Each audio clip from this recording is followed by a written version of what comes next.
The SEC has made it less attractive for companies to go public, according to the CITADEL CEO Ken Griffin. He says that there are few publicly traded companies than there were 20 years ago. There's very few public opportunities to invest in generative AI. In fact, this is one of the challenges that we have today in our public capital market, is there are fewer companies that are publicly traded today than 20 years ago. There's roughly 1,200 unicorns according to CNBC. Those are companies that would usually have been public companies. They're not today. Some of this has been the backdrop. It's been a harder environment to go public, but some of this is the backdrop that we've made it less attractive to be public. But like AMC Bigum says on Twitter, who would want to go public when you short and distort all of them into the floor? What do you mean? Well, the SEC has, over the last 20-some years, put in place an ever-increasing number of burdens and costs on public companies. It's making our public markets less attractive as a home in which companies live and where their shares are owned. And I think this is a tragic mistake that we're making on behalf of American investors. Well, in today's video, that's what we're going to talk about. AMC dumping off in the morning, as you can see right here by this picture, all the way up around $8.30 down to $7.90 or 79 cents if we were counting the price before the reverse split. You can't tell me this is a natural sell-off when the buy orders are continuously outweighing the sell orders 77% to 23% today, and you still see sell-offs like this. Plus, in yesterday's video, we talked about the 50 million FTDs that were on AMC for the second half of August. So without further ado, guys, we have a lot of stuff to cover with AMC as well as GameStop, and then some additional things that are going to be happening going forward for this week, including the FOMC, things happening with banks, and more. So make sure to watch until the end of the video so you don't have to watch another update video here on YouTube. If you enjoy watching,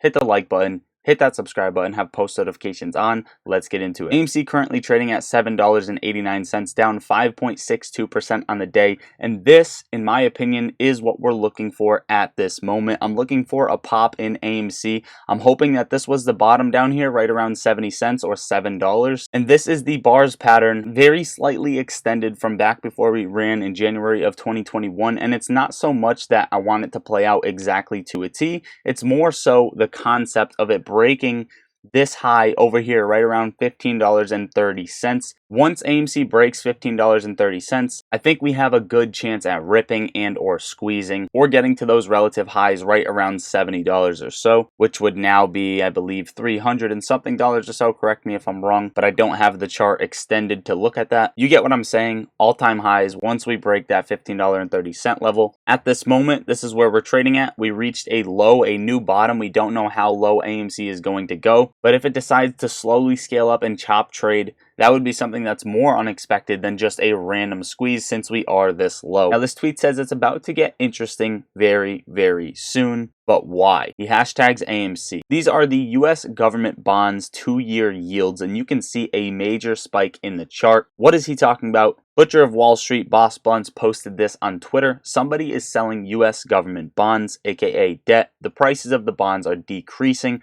When bond yields, in this case, short-term interest rates rise, prices will fall because investors feel less confident and are less willing to hold the debt without demanding higher interest payments to offset the risk. Could this be the black swan event that we have been waiting for, or just a nothing burger? You guys let me know in the comments down below. Before we get into GameStop, touching on some Ortex numbers, 12.67% short interest on AMC, utilization at 67%, and the cost to borrow average sitting at 5%, and the max at 6.54%. GameStop sitting in this wedge. We were looking for that breakout on this fourth test on this trend line, and we actually got rejected, a hard rejection. We got smacked down 3% on the day, trading at $17.68. At this point, if you draw something out, GameStop is still making higher highs and higher lows in the short term, and I would watch for a retest right around $18.20 before getting another breakout. I'm watching that $24 level aligned with AMC's $15.30 level. In my opinion, those break at the same time. That would be a solid thing to see for both of the plays. Now, GameStop 30-day implied volatility has fallen back below 60, down 3.8 points on the day to 58.3. And let's not forget that GameStop is a gold mine fundamental-wise and short squeeze-wise, because it's trading at 2x the total assets. Its market cap is at $5.56 billion, and the total assets are at $2.8 billion.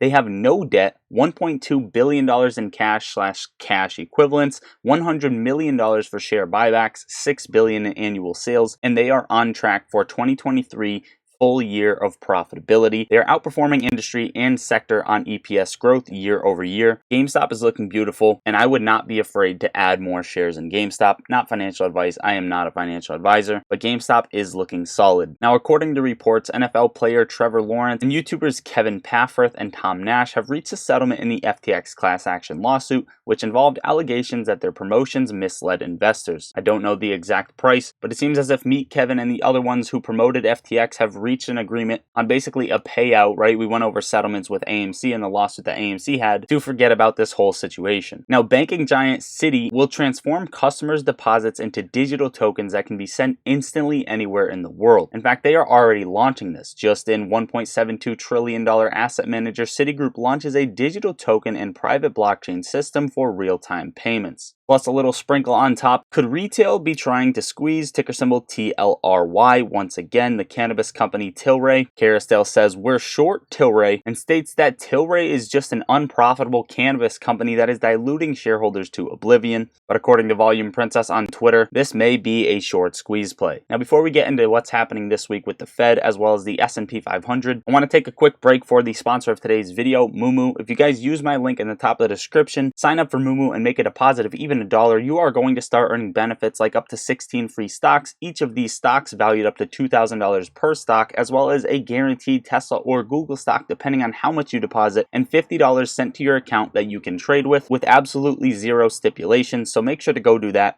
Once you sign up and make a deposit of any amount, you will start earning benefits from there. Also, guys, pop in the Discord. The link is right under the video. It's $1.99. I'm in there on the daily. We talk stocks all day long, and I post my trades as soon as I take them. So if you want to talk with me, if you want to request videos, or if you honestly just want to up your trading journey and your journey to financial freedom, this is the place to be. That link is in the top of the description and pinned in the top of comments as well. Finally, the Federal Reserve this week, Fed interest rate hike decision on Wednesday at 2 p.m. ET. This is going to be the main catalyst for the stock market, which will move the stock market as well as the plays that we watch. They have the FOMC statement the same day, the economic projections the same day, and Powell speaking on the same day. Wednesday is going to move the market heavily, and I will most likely be trading it. The SPY is trading at 444.80, up 0.32% on the day. You can see the SPY broke down out of this wedge from Friday and then early this morning. It bounced off the 382 fib level. I would watch the 0.5 at 445.90 for a rejection on the S&P 500